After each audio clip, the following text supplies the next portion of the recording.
In this video, you're going to learn how to customize the errors that get sent back when the file upload fails, whether it's because the file is not of the right type or whether it's because it's too large and doesn't meet the file size limitation we've set. Either way, we can go ahead and send back a JSON error message instead of trying to render this HTML document, which is what we're seeing right now. The first thing we're going to do is take the Multer middleware out of the situation altogether. It'll be easier to explore this without figuring out what's Multer and what's Express. So all I'm going to do is remove it. No longer will we use that middleware, though we'll add it back in shortly. Next up, we're going to create some middleware like we did earlier in the class. I'm just going to define a function. Right here, error middleware will be a function. We'll get request, response, and next, which we know we get with our middleware functions. And all I'm going to do every single time is throw a new error. So right here, throw new error with the following message from my middleware.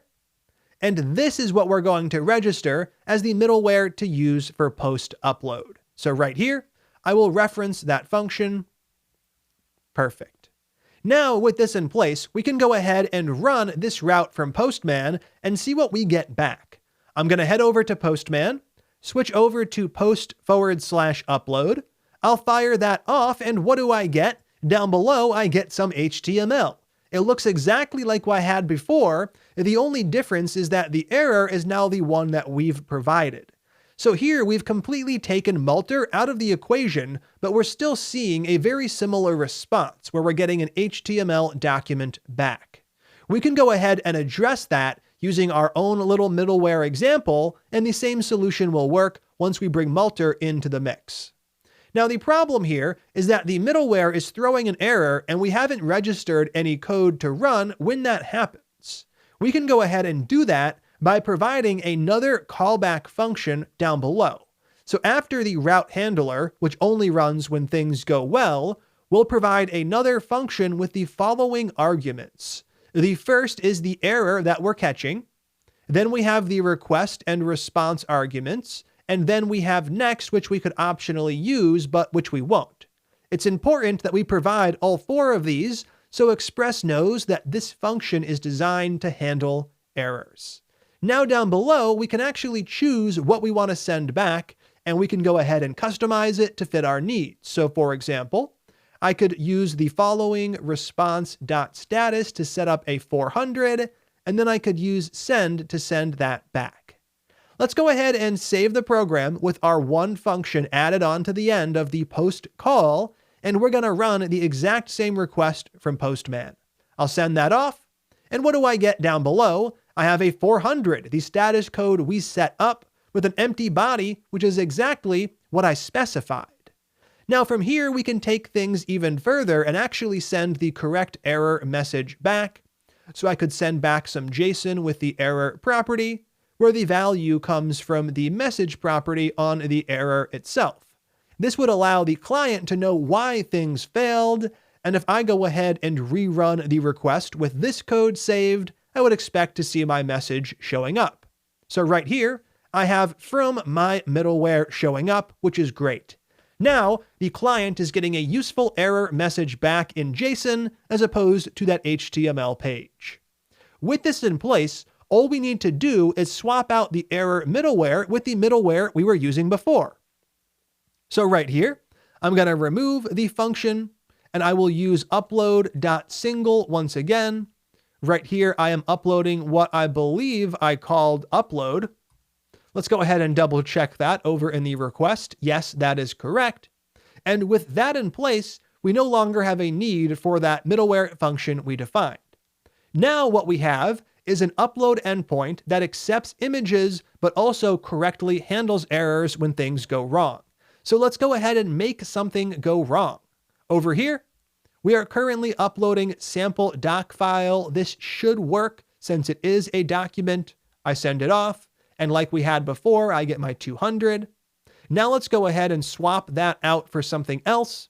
I'll try to upload an image instead of a Word document. Right here, I'm uploading profile pic.jpg.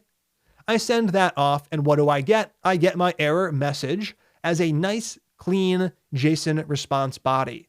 Error. Please upload a Word document. It could not be clearer.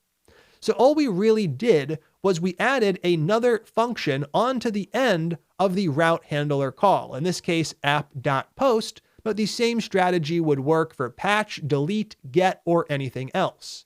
This function needs to have this call signature, this set of arguments that it expects. That's what lets Express know that this is the function set up to handle any uncaught errors. In this case, any errors that have occurred because Malter threw an error when it got a bad upload.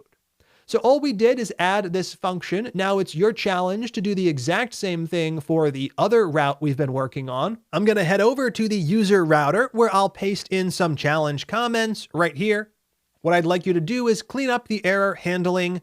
You're going to set up the error handler function for this particular endpoint. When that occurs, you will send back a 400 with the error message. And finally, you'll test your work. Try to upload something, whether it's too big or not an image, that's going to trigger an error, and make sure you actually get the JSON response in Postman. Take some time to knock that out, test your work, and when you're done, come back and click play. How'd that go? Let's go ahead and kick things off together by setting up that function. This is going to come at the very end, and it has to have the correct call signature. Remember, that is an error, request, response, and next, followed by the rest of the arrow function definition. Down below, we'll use response.status to send back a 400, letting them know that there's something wrong with the data they've provided. Either the file is too big or it's not an image. And we'll use send to send back the error message. On our object, which will be parsed to JSON, we are going to set up error with the value coming from the message property on the actual error object. Now that we have this in place, things should be working from Postman. I can remove the challenge comments since we're moving on to step 3, where we test our work. I will save the user router, head over to Postman, switch over to the upload avatar request, and test things out.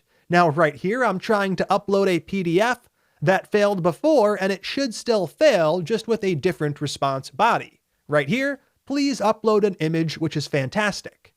Next up, let's use a valid upload. So right here, I can upload that robot profile picture. I'm going to send that off. This should work. Right here, it does. It does match the file extension, and it's not larger than a megabyte, and that upload is accepted. Now that we have this in place, the next step in the process is to figure out how we can add authentication and actually associate this image with the user who uploaded it.